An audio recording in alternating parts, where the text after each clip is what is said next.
So I know that's a really bold way to start, but as I work with states and departments of education and superintendents and different organizations like NABE across the country, I need for us to just put out on the table that the way we plan to go back to school in the fall is squarely an equity issue. Okay. Now I know that some people are like, Alexandra, this isn't an equity PD. You can't turn everything into equity. And desafortunadamente, yes, I can. Because right now, there are some things that are happening. There's some decisions that are being made for what learning will look like when we get back to school in the fall, or for those schools that have already gone back. And it is exactly the list that we said we wouldn't choose for our own favorite children. We are trying to begin with rigid expectations that we're going to be able to emulate what we did in the old version of school. We're trying to find that normal again, okay? We're trying to make decisions that change our language allocation plan or our program model itself. We're trying to go from a two-way to a one-way, from a one-way to a TBE, from a TBE to a pullout, right? We are trying to teach standards that we missed during school closures as though we can recreate 6 months of school. We're trying to focus on content learning at the expense of everything else, prioritize and measure time on applications instead of time in meaningful learning. And we're trying to separate out learning and education from students' homes, students' lived experiences, where they've spent the last 6 to 12 months. And it never worked when they were in the school building, and it certainly is not going to work now that they're home. So I just want to put it out there. This is what we are not going to do, okay? If we need to go ahead and say like a solemn vow, I vow not to do those things, Alexandra, because I know that it is time for a change, and the change that we choose is up to us. It is up to us. And I know that some of us are the lone guerrero, guerrera, guerrerex in our district, and still our voice matters. And it is ours to choose. Do we choose what we would choose for our own children? Those children that we love the most? Or do we choose to continue supporting and trying to make inequitable solutions just work? Okay, so let's talk really quick about this equity issue and how it's going to play out and what's happening across the country with remote learning and the future of where we're going to go from here, right? Most of us know this, you know, the significance of the Lau decision and what it meant for us in terms of some of the provisions and how it defined equity versus equality and what schools' responsibilities were. We can cite case law, and yet we don't necessarily apply that thinking in the moments that we need it most. And so I always want us to go back to that. Why can't we do those things that were on the list of things that Alexandra said, no, we don't, okay? Because we already know that providing students with the same laptop or Chromebook, the same textbooks, or in this case, it would be apps, the same teachers that may or not be suited with the strategies and practices and pedagogy and all those pieces, the same monolingual, even if it's, as my good friend Kathy Escamilla calls it, parallel monolingual, right, curriculum. None of that creates equity, because we know that in order to ensure a meaningful education for those students who are managing, and in this case, it was English language learning. For our dual language students, it's more than that. For our bilingual students, it is more than that. It is language, it is content, it is culture. And in managing and trying to make all of those pieces fit, giving our students the same thing that other classrooms have will never be equitable. So I want us to get comfortable with this mantra that many of my schools have now gotten comfortable with. Equity does not demand, it does not request, it does not require equality. So to give me an equal resource to give me an equal 30 minutes or an equal at the same, that does not create or define equity. We want more. We need more. Your students in your communities deserve more because we don't all come in at the same starting point. Now, some of you may have seen this and some of you may not. I have been very, very vocal that the reality is that the old 3 pillars, those old 3 pillars are old for a reason in my book. They're old because they put pillar 3 in this last position, which made it something that teachers and schools and stakeholders were able to address only if there was time, right? Like we had to do content, we got to teach biliteracy, literacy skills, we got to make sure we get in that academic language. And if we have time, we'll teach them that cultural competency stuff. It was the icing on the cake. And unfortunately, because dual language and bilingual education were never about equity as icing, it was the driving force, it was the fuel behind it. That was a misstep. It was a misstep that created more inequities. And as we think about the future of education, as we think about what fall 2020 and beyond look like for our dual language and bilingual kids, I want us to make this one of the greatest and most powerful shifts that we make. And that is to say, we don't get el bilingüismo, la lectoescritura tras 2 idiomas, el éxito académico, unless we do the first. It is now the first pillar of dual language education, not because we're changing it, but because we are naming what it should have always been. It is no longer simply good enough to learn about other cultures through an international night, through a festival of food, right?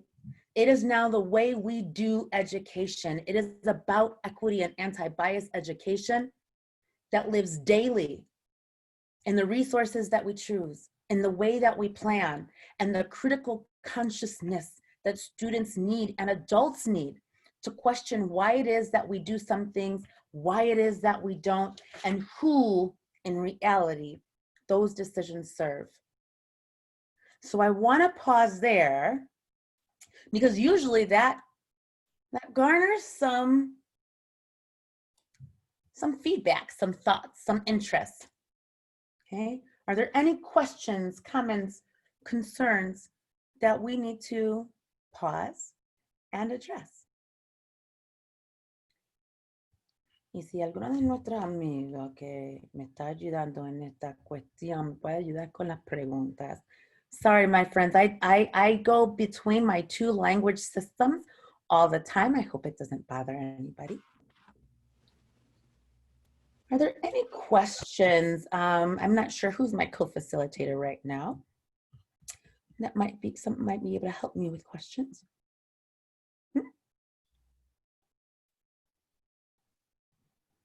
Okay. So here we go, my friends.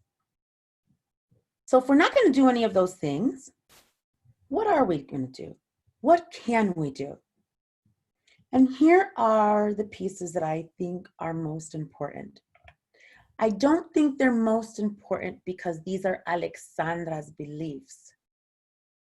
I think they're most important because it brings together everything that we know about change management, about previous school closures and emergency planning and responses, both within the country and around the globe, because it aligns to the guiding principles of dual language education and incorporates everything we know about bilingual education and second language acquisition theory, and because it's plain common sense.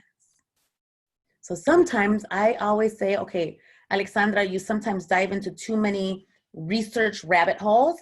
What is the common sense check across all of this theory and change management and research and evidence and history?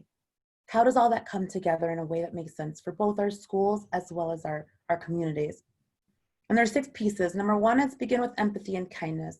Number 2 is plan for access across a range of pieces. And if you don't plan for access, you better plan for them not to have access by design. Number 3 is that we're going to remember that only experiences that affirm students' cultural, linguistic, emotional, intellectual identities are going to be the ones that are remembered. If they're just completing something, if they're just completing a task, an assignment, an app, I promise you they're going to get it done. And then it is done. It's literally just going to seep out of their brain. Okay.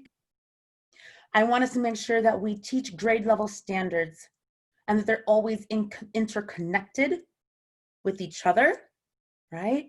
As well as with the practices and strategies that were designed for dual language and bilingual education. We don't get to pick one or the other. Number 5 is that we're going to coordinate and co-plan solid strategic language instruction between the language other than English and our English teachers. And this is across all program models. Our gen ed teachers are part of the solution as well. Okay, and I'll show you a little bit about that. And then finally, we're really going to follow the language allocation plan to the best of our ability. And we're not going to beat ourselves up when it's not perfect, because we know that we're going to be kind to ourselves and we're going to show ourselves and our students and our communities a little bit of empathy, which sometimes we forget. Okay, so let's jump right in. The first thing is that we are going to begin with empathy and compassion and kindness. And I'm going to tell you there's a number of articles that I've shared on social media, whether it's Facebook or LinkedIn or whatever the case may be. Our students and our communities have gone through some stuff in these last 45 days especially, but especially in the last, since March, right? They had no idea what was going on because they didn't have comprehensible input or information about the pandemic and what was happening in schools in a language they could understand. They had to figure out how to get food. They had to understand what COVID was and whether or not they were susceptible. They had to make sure that they got basic shelter in place because many of them lost the shelter and lost the homes that they had. They needed to get medication, employment, sleep. They were scared to leave the house. On and on and on. This is aside from trying to figure out how they're supposed to help their students learn, how they're supposed to use the devices. They received Chromebooks or laptops, and in many cases didn't know that they needed internet in order to utilize any of the tools on there. And so they have been through a great deal. Our teachers have been through a great deal. They were asked to shift and turn the corner almost immediately, many of us, myself included, without very much training or time to adjust or even wrap our brains around what this meant. We are going to have to take care of those physiological, safety, love, and belonging needs first and foremost. If we think that we're going to jump on the first day of school and remote learning or even a hybrid version, and we're like, let's catch these kids up, we've got to fix these gaps, we are sadly mistaken, because the affective filter is going to go way up and our students will shut down before we know it, and our families will be forced to decide, is this new year, this new kind of learning, should I consider it a friend or a foe? If it's a foe, I don't have to even worry about showing up. If it's friendly, then I'm going to take those extra steps necessary on my end within the bounds of the skills that I have in order to make it work. But that's on the school. We must first be the ones to extend the branch to our students and our families. We do this through a couple of ways. Number 1 is to remember that the relationship is the most important thing. We're going to have to build trusting, honest, understanding relationships that seek to first understand the challenges in our students' homes. Have they lost somebody? Do they have internet? Do they have 5 or 6 kids trying to share 2 devices and very slow internet access? Okay. We need to take time and think through the protocols and processes that we have in place for students to introduce themselves, to share about their cultures, their background, what their joys are, their hopes, their fears, what they want to learn. Their classroom is their home, and so they get to have voice. They should get to have voice in terms of what it is that they learn. We should consider co-teaching, at least for that first week, particularly for our dual language programs. When we have access to two language models, it just naturally provides a sense of safety and comfort to our family to have those two teachers operating side by side so that everybody knows that they're a team during at least that first week when we're trying to build those safe, trusting relationships. But please know that even beyond that week, once that safety net is removed, we're going to have to work as schools to continuously connect and communicate with our co-educators. And yes, I use that word strategically. Teachers and schools can assign as much as they want, but in the end, in a hybrid or remote contingency plan, they are not in the home of every single child delivering that lesson, making sure that that student understands it, helping them apply that learning to the assignment, and then uploading it into the digital sort of space and world that our kids have to do, particularly for those of us who are serving kindergarten and first graders.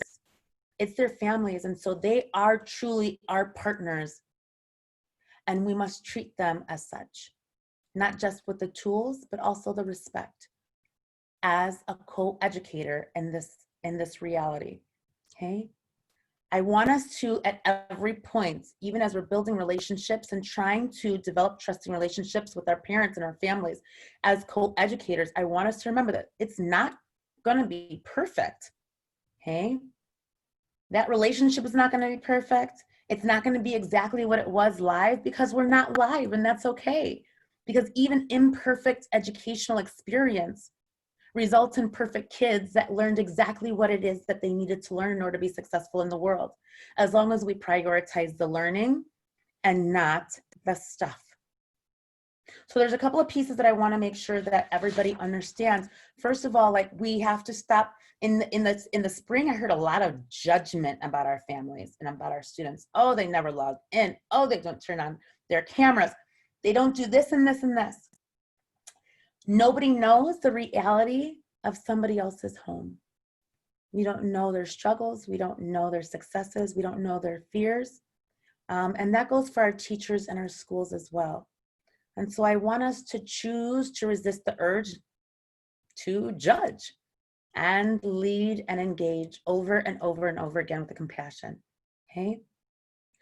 I want us to reach out to partners in the community that are going to be able to help us really understand what's the best way of communicating with our families. Are they text-based families? Are they WhatsApp-based families, that's the way you can get a hold of them? Are they more easily able to get a hold of via social media, et cetera, et cetera? I think it's really important for us to understand that it is good for us as educators to provide our students' homes and our families with routines and organizational structures. But please remember that we cannot dictate what happens in other people's homes, because we don't know what their schedule is. They might have a baby that was up all night. They might be an essential worker and not be able to get home till the evening to be able to help their students with their work. We might be serving high schoolers that are essential workers who have to get to a job, or whatever the case may be. But if we make sure to engage all of our stakeholders and to over communicate sometimes rather than under communicate, so that everybody knows how and where to get information in the language and in the format that they need it the most, the partnerships are much more collaborative and trusting. Okay. The second piece is that we need to make sure that we have communication tools and resources in a language and in a format that our families can consume. Okay. Access, I want to make sure everybody understands this. Access is defined by schools' ability to equally provide effective alternative services, environments, resources, activities, accountability, everything. Not the same again, but equally effective, okay? So I want us to think about what are the equally effective practices, resources, communication tools, accountability structures, okay? I usually get a lot of interesting questions when I talk about accountability structures, but if we're constantly thinking about what app they're gonna have to submit or what test or assignment they're gonna have to submit for grading, rather than what is an equally effective way to approach feedback on student learning and growth, I think it's a much different conversation. Some of the ways that we can do that is to make sure that we communicate with families through a variety of approaches. We've got to use phone calls, text messages, social media, local media, emails, videos. YouTube is a fabulous tool, right? Pictures, infographics. Chicago has a structure, and that's where I live. Chicago has a structure where we typically have hosted a huge institute, and it's like a big PD for our parents, where the Bilingual Advisory Committee is able to come in and they have breakout sessions and different topics and themes that they're able to learn about in order for them to be the most informed and powerful and effective sort of advocate and partner in the educational process of their students. For some of our families, that means helping them understand what literacy looks like and how they can help literacy instruction for their kids while at home. For some of our families, it means navigating the jargon of EduTalk, which we talk a lot in terms and jargon in the world of school. For some of them, it's understanding how to use the tools that are going to be required for their students to be successful and to access learning for the upcoming school year. One caveat, which I put in the last bullet, is to really think about like utilizing one platform. For me, Google Classrooms is one of the friendliest to our language learner communities because of the fact that it allows our students and our families to be able to access a range of tools right there in one place. We can upload videos, we can put in links, we can translate things in the moment, we can go speech to text, text to speech, and translate it all at once in more than 20 different languages. And while the translations aren't perfect, remember, we're not looking for perfect. What we're looking for is access, effective access, so that we don't put the full brunt and the responsibility of translating pounds of documents and resources on the shoulders of our teachers to translate or of our district leaders to translate, because that time has to come from somewhere. If I'm spending time translating things for my families because I know they need it, it means that that's time that I have to take away from planning strategically for how I'm going to ensure access for my students for meaningful learning experiences that integrate culture, content, and language. Okay? I want to move on because we're doing good, but we still got a lot of ground to cover. Okay. So I want to apologize for the typo that I just saw. I apologize. So I'm gonna skip. Remember that students will only remember experiences, and I'm going to go straight to this idea of grade level standards that are interconnected and matched with practices and strategies designed for dual language kiddos and emergent bilinguals. One of the things that I hear a lot is, ay, esos pobrecitos, ay, Dios mío, qué desafío, they miss so much, they're so behind, esos pobrecitos, we gotta have to help them, those poor, poor babies. We need to catch them up. We need to fix the deficits. We need to find and fix the gaps. And I want to make sure that we understand we have tried this before. We've tried it and it doesn't work. Okay. One of the pieces that I've tried to do is make sure to research other emergency situations, not just in the US, but around the world. And what is it that schools did? And what was the result? Not just in the short term, immediate gains, because we know we like our short-term gains, but in the long term as well.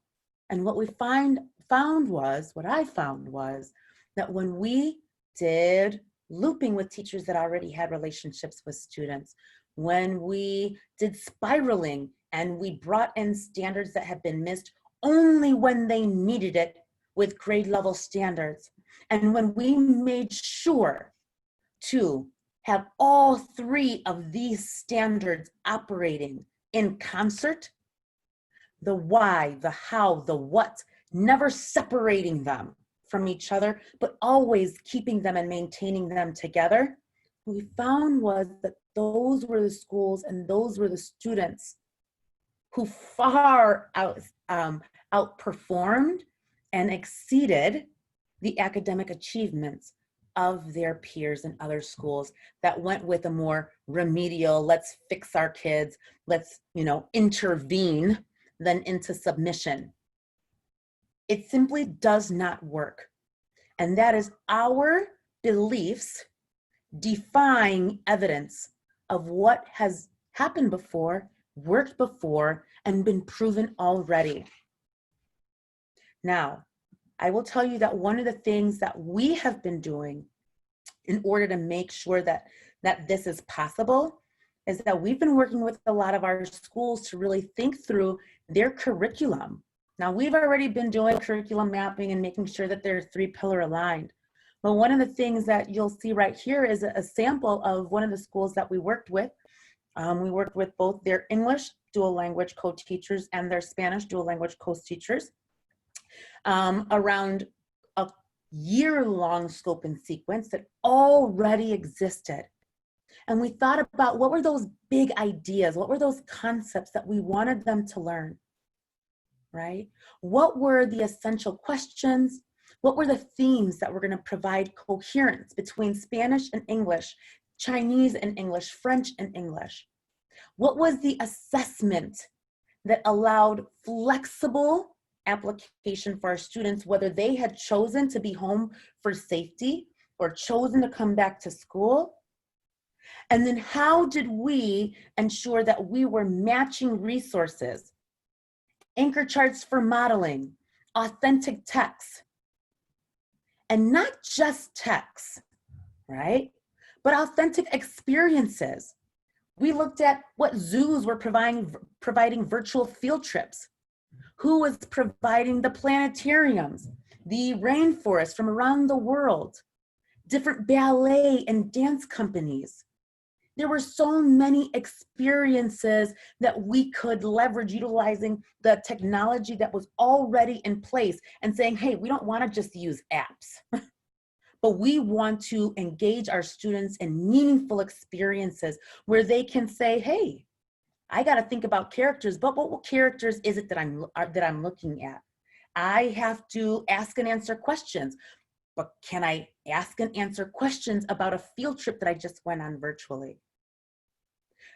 In addition to that, we asked that our schools plan for authentic community resources, because those are resources that our families could already feel confident that they could support and help the learning process, and that they saw the value in what was learning and happening in the classroom that was now sitting in their kitchen or in their sala or in their kids' bedrooms, and what family and community members they could tap into in order to also serve as a critical resource for this suite of social justice standards, language development standards, and content standards that all had to live together. We have to interview and research, but who says we have to research from just a book? We can call our abuelitas in the Dominican Republic. We can call our cousins in Puerto Rico.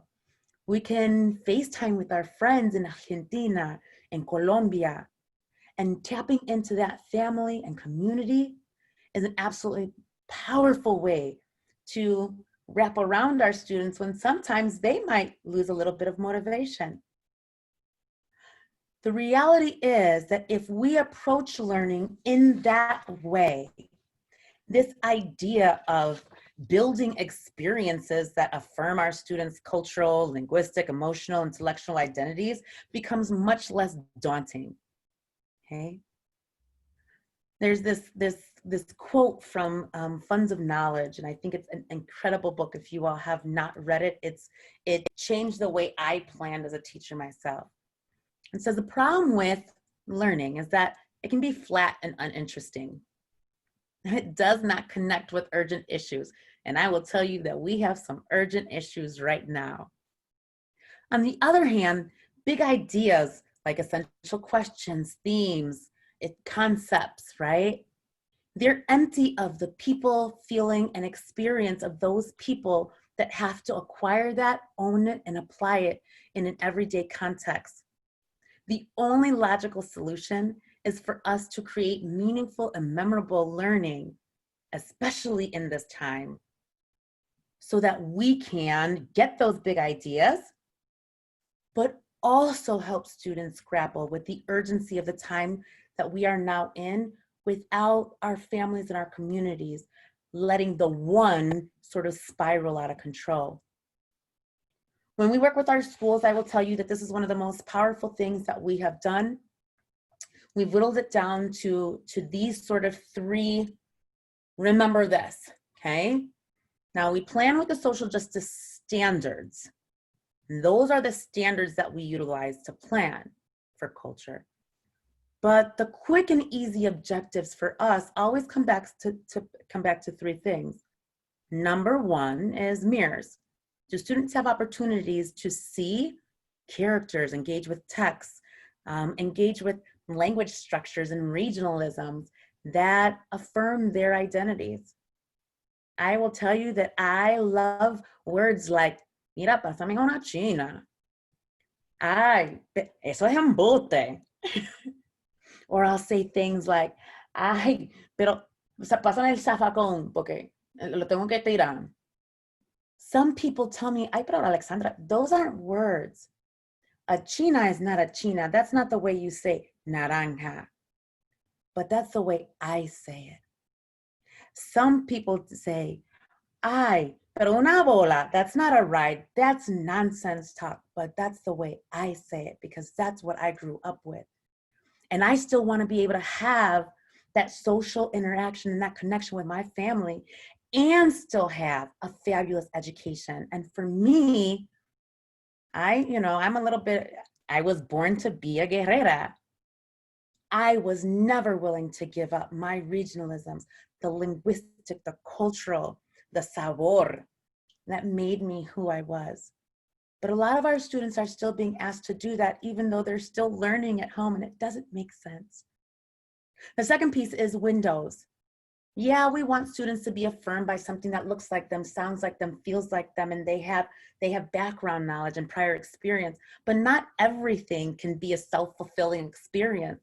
They also need insight and perspective into the beliefs, the ways of being, the ways of thinking of others that they may never meet, that they may never know, right? I might never find my way to Ethiopia, but I want to know about it. I might never know how they do math in France, but I'm curious. And our students need opportunities to engage in learning that gives them a window, a glimpse into diverse ways of thinking and being. And the final piece is doors. And I will tell you, arguably, this is the piece that's more important now than ever, even though it was always important. And that is doors. That as we ask students to apply their learning to make meaning, it should create a doorway outside of a book. Because learning was never about a book or a test. I didn't hold my children when they first came into this world and say, oh my gosh, you're so beautiful. I can't wait till you're a wonderful test taker. That's just, it's not what I dreamed of for them or what they dreamed of for themselves. And so we have to help them walk through the door of school, beyond a book, beyond a test, beyond a 5-paragraph essay, in order to apply that new learning in meaningful ways as they engage with the world. And so how do we do this? It's hard, right? I will tell you that it requires that teachers and schools prioritize paying attention to their students and knowing who they are and knowing who their families are, understanding what they have in their homes, what they have in their neighborhoods, what they're good at, what makes their eyes light up, the symbols that they attach to certain things in their culture, the foods and celebrations that they have, the interactions that they have, the boundaries that they have, and more importantly, what the expectations are for the role of school and the role of home. Because when we can do that, we have really powerful learning experiences that happen, right? Many of these pictures, I will tell you, I took in buildings that we serve and in my own home over the last few months in the spring. I try to chronicle as much of my own kids' learning as humanly possible, right? We don't need fancy manipulatives always from a box. It's nice, but we have things in the house. We don't always need number cards and number lines. Sometimes if what we have are Uno cards, that's just what we're going to use. If I have books like Soñadores, that's exactly what I want to utilize. And if I don't, I want to tap into things like YouTube and the public library, who has made available so many read alouds in a range of languages for our students and our families. I will tell you that TED Talks, I go TED Talks Puerto Rico, TED Talks España, TED Talks from all over the world, so that I can really think about inspiration and critical consciousness from so many worldly perspectives. Yes, our students need to study heroes, but it's our choice even in terms of what heroes we prioritize, what heroes we elevate to the surface and what we don't. Our students do need to create powerful vocabulary practices and habits, but we can do so in a way that also integrates language, cross-linguistic connections, etc., etc. I will tell you that with a strong family and some real simple things like a calendar, this was my calendar that we had, right, in my own house, right? We did IXL, we did independent reading or independent anything, and then she had to do lectura, escritura, ya no veo, mira, deja ver, matemática, alta creatividad, la ciencia, ejercicio, servicio en generosidad, and observar el clima. These are standards-based activities with no more than some sticky notes, some habichuelas to count when she struggled in math, some dominoes that we had around the house, and a notebook. And the icon so that she knew what I was going to be expecting from her. Is she speaking? No, let's put it away. Awesome. Is she listening? Awesome. Is she writing? She always knew. And these are powerful tools to ensure agency for our students. Finally, I want us to really think about this idea of strategies, because we can have all the best sort of tools and tricks in the trade, right? But we need to leverage things like the LEA, language experience approach, bilingual pairs, whether it's within a classroom or bilingual pairs that happen across schools. If you have multiple bilingual or dual language programs across the district, or we can do it with tutors as we partner our middle school and high school students with elementary age students who need tutors and bilingual sort of peer models. We can utilize el dictado, así se dice, la talara, a range of other cross-linguistic connection strategies. And I will tell you, vocabulary, your students have to have a plan for how they're going to use key vocabulary, when they used it, and they should be the ones that monitor it, not teachers. Because it's about the amount of exposure and interactions with keywords that are going to make a difference for your students across both of their language systems. I will tell you that when we plan for collaboration, one of the most important things is we think about, okay, what's the theme? What's the essential question and the evaluation? What's the assessment?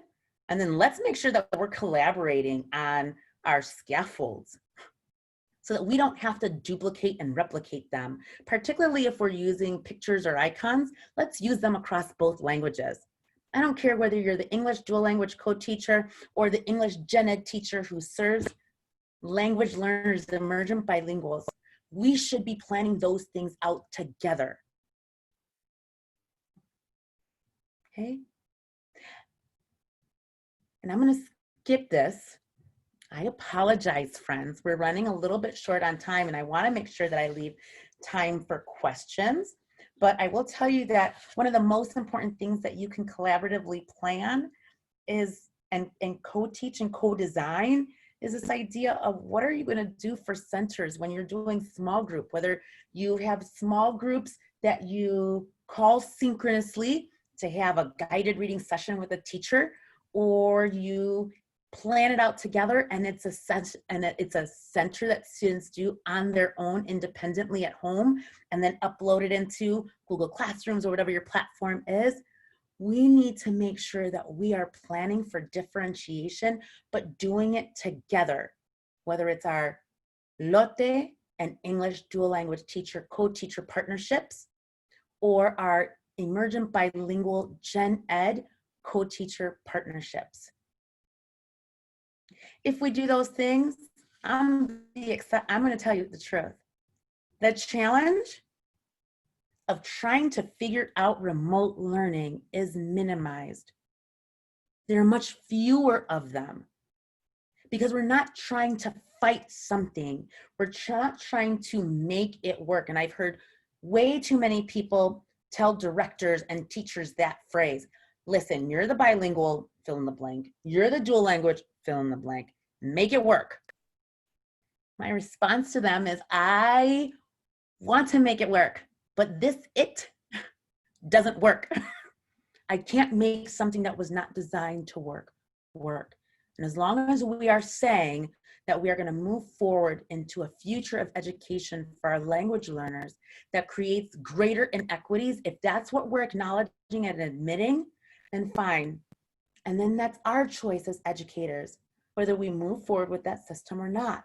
I can tell you that there's times that I have chosen not to, because my moral compass would not allow it. And that's the guerrera in me. But we're going to name it. We're going to name it as an equity issue, because we know that if we replace dual language or emergent bilinguals with other student groups, with AP or with the gifted and talented, approaching teaching and learning and teaching and remote options in that way would never in a million years fly. So I know this was a lot of information to take in. I want to share with everybody, like, these are resources and supports and coaching that we've been doing since spring, since March, when many of our schools began to close or officially closed, right? But there's some key pieces, even in a webinar, that we really can take away and say, I can do this right now. And the rest, we can figure it out moving forward. I want to share with everybody, if you haven't seen the recent article, I have to do this, right? Because I'm the equity guerrerex, right? An article that came out in Language Magazine called Rebuilding the Tripod That Truly Supports. I think it's really important. It gives the rhyme and reason and the logic and the research to why we need to adopt the new 3 pillars. Why calling pillar 3 sociocultural competency actually created greater inequities, and why the new 3 pillars is one of the most important steps that we can take moving into the future of teaching and learning and teaching for some of our most vulnerable and oppressed student groups. moving forward from here on out into what really, honestly, should have always been learning and teaching for the student group, okay? I want you to know that I know that you all are tired. I appreciate everything that you're doing. You are going to be amazing at this. Just know that. Just tell yourself every day, right? Even though it's not perfect, I got this. And follow us on social media, Twitter, Instagram, Facebook. We're now on TikTok, but it's kind of pathetic now, right? Or just email us questions. We're here to support you, all right? So I want to leave time for questions. I know that I sort of flew through that, but what questions do we have? And I don't know if someone can help me sort of navigate some of the questions that are in the chat box. I think that would be very helpful. All right. Oh, you're welcome, Elsie. You're very, very welcome. Marisol, thank you. You are very welcome as well. There are a number of books that I have. My library is a little bit insane. I have like a whole room that's my home library. So I will share some of my highlights, I promise. But to tell you what I read, it's just way too many. Will I share my slides? That's a really great question. I will post my slides on my website, hopefully later today, but please give me at least until tomorrow morning to get it up and available for everybody. Gracias, Rosemary. I appreciate it. I appreciate you as well.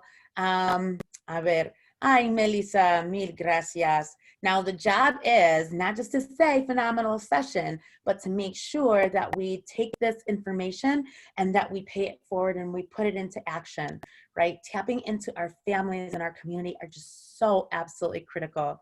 Oh, Shauna, thank you. I am glad that you're going to be trying out some of these ideas. Please start with one or two. Sometimes if we try starting with way too many, it just sort of makes it feel overwhelming because we already have so much on our plates and many of us are just really, really, really exhausted. So just try one or two right now and then go from there. Are teachers spending money on resources to set up online services, et cetera, et cetera? I'm going to tell you, yes, many teachers are spending lots of money, lots of time to set these things up. And many of our families, frankly, we don't know how to navigate all of these things. And even when we do, the beautiful sort of resources, whiteboards, interactive this and that is no replacement for a solid relationship. More than anything, I think that if we spent quality time, the same amount of energy and mental resources, especially focusing on how we are going to engage students meaningfully, build trusting relationships, connect with our parents, figure out what they have access to in their homes, I'm going to tell you, that is going to go much further in terms of student learning than sort of all the pretty tools that I see that are out there. They're great, don't get me wrong, but I want to know that I have a teacher that's going to be my ally and my partner in this locura, in this craziness of fall 2020, more than I want to see a pretty background. Thank you, Maria. We did have somebody asking about pre-K, and I always feel, I mean, they have a special place in my heart. Yes. Hey, teachers work so hard, and it's sometimes so difficult for them to find resources in dual language. So Pat was asking if there are any special insights for working with pre-K. I will tell you, there's a couple of pre-K friends and colleagues that I have that I just reached out to because that is one of my growing edges. But I will tell you that one of the most important things for pre-K kiddos to really master is what it means to assume the role of a student. And that is one of the hardest things for our 3s and 4s to do. And that's where being in a school building, right, where you can separate home and separate school, because there are 2 different roles that the kids need to get adjusted and acclimated to.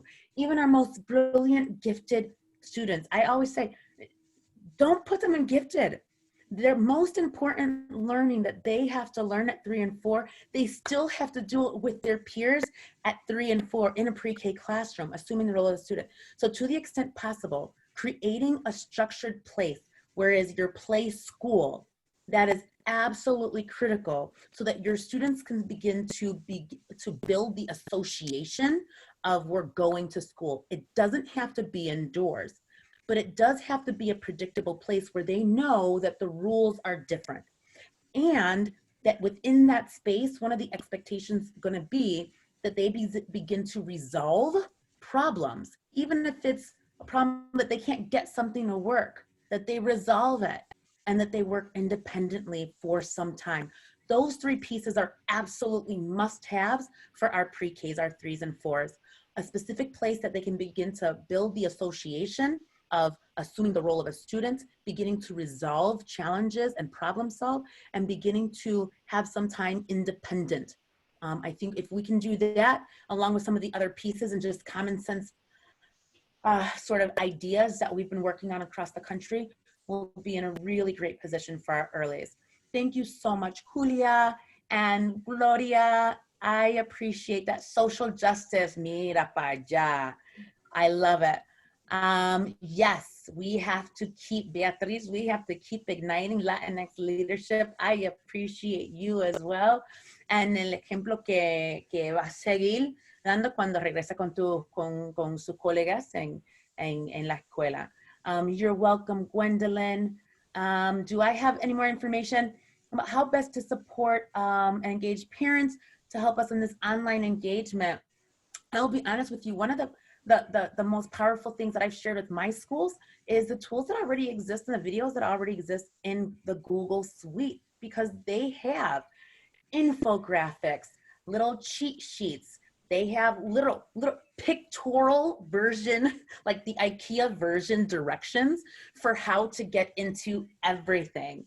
And they have videos that they can tap into. They can even access them on their phone in so many different languages that it's been a blessing in disguise for me. I've utilized them myself because even though I'm an educator, I am not technologically savvy.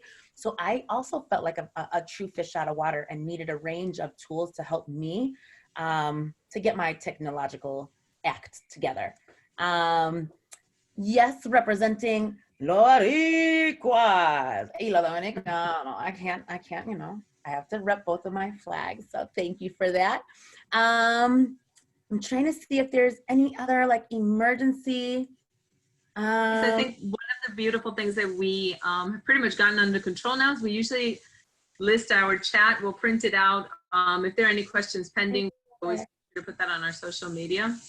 So what I do want to encourage our audience today is to please to take one last, maybe a screenshot, a photo of your slide, so they can start following you on your social media accounts as well as your website. I know there was a lot of questions about what they could find on your website, so please dig in a little further. I encourage everyone in the audience to take a quick snapshot of that before we move on to our other slides. Yeah, thank you. And I'm going to stop sharing my screen in about 5,